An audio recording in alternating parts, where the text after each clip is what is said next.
So there are a lot of collaborations on this album.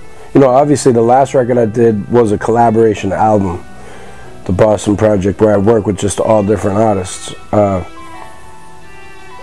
first record, World With No Skies, wasn't too heavy with collaborations. It was really more just a personal story of what was going on with me, what had gone on with me in my life up until that point.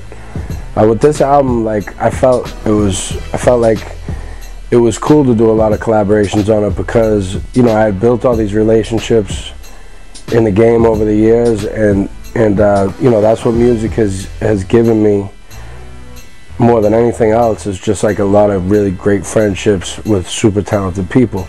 So with this album, I wanted to work with all these people that, you know, that I like to work with so much. To me, the collaboration process is at the heart of why I like to make music so much. You know, and the next album, it may be like I just don't do any collaborations, and it's just kind of a more personal album again. But this album I wanted to have a good time with. I wanted it to be a fun album. And, you know, part of that is working with a lot of different people. And, plus, I felt like everybody that I put on this album is really like a supreme lyricist. So, everybody in their own right, in their own style, in their own different way. So I felt like it was going to add a lot to this particular project to do collaborations with guys like Vinnie Paz or Bishop Lamont, Apathy, Tech N9ne, Madchild. I mean, you know, these guys, to me, are all at the top of their game. Nobody's better at doing what they do than they are. And you know, I felt like I can bring that to the table too. And you know, the collaboration with guys like that, it kind of pushes you to be better, even better at what you do.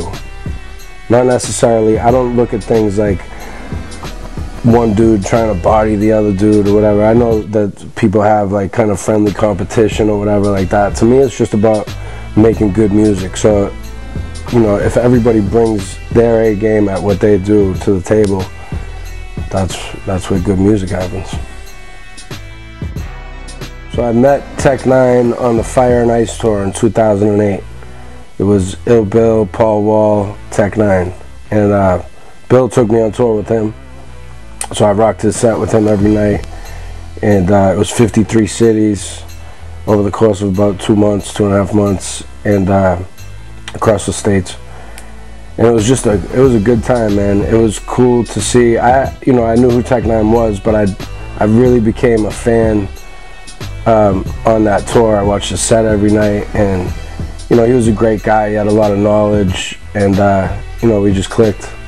So we stayed in touch over the years, and last year when I was touring with Madchild, we crossed cities a couple times in Canada, and I had been just coming to the end of the process of recording The King of Everything Else.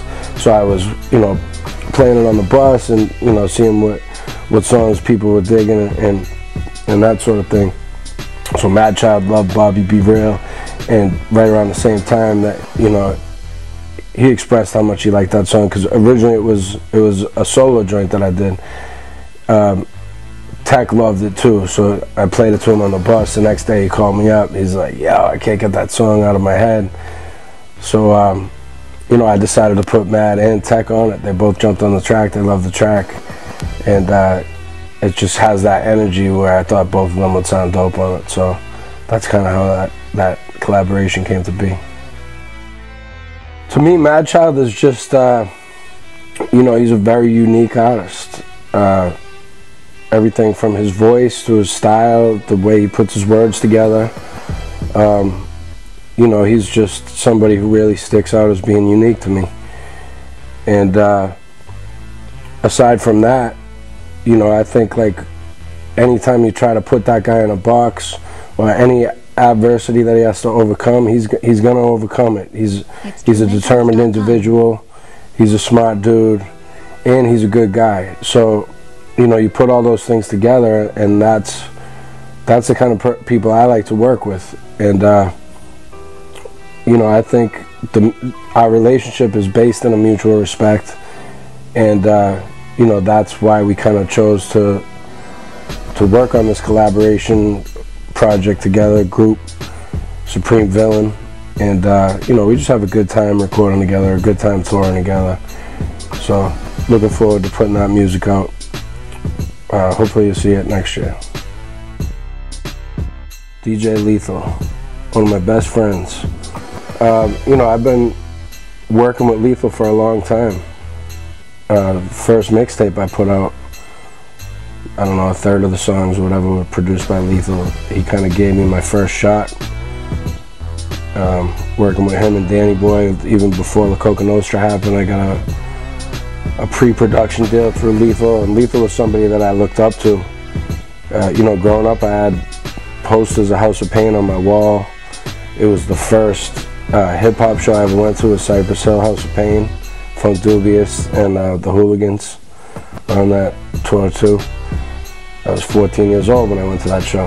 And you know, to work with all those guys years later, it was an amazing experience to me. That was kind of like a dream come true. You know, obviously, since it's been a while, since maybe 11 years since I started working with Lethal, and you know, I just feel like he knows what I want. We just have that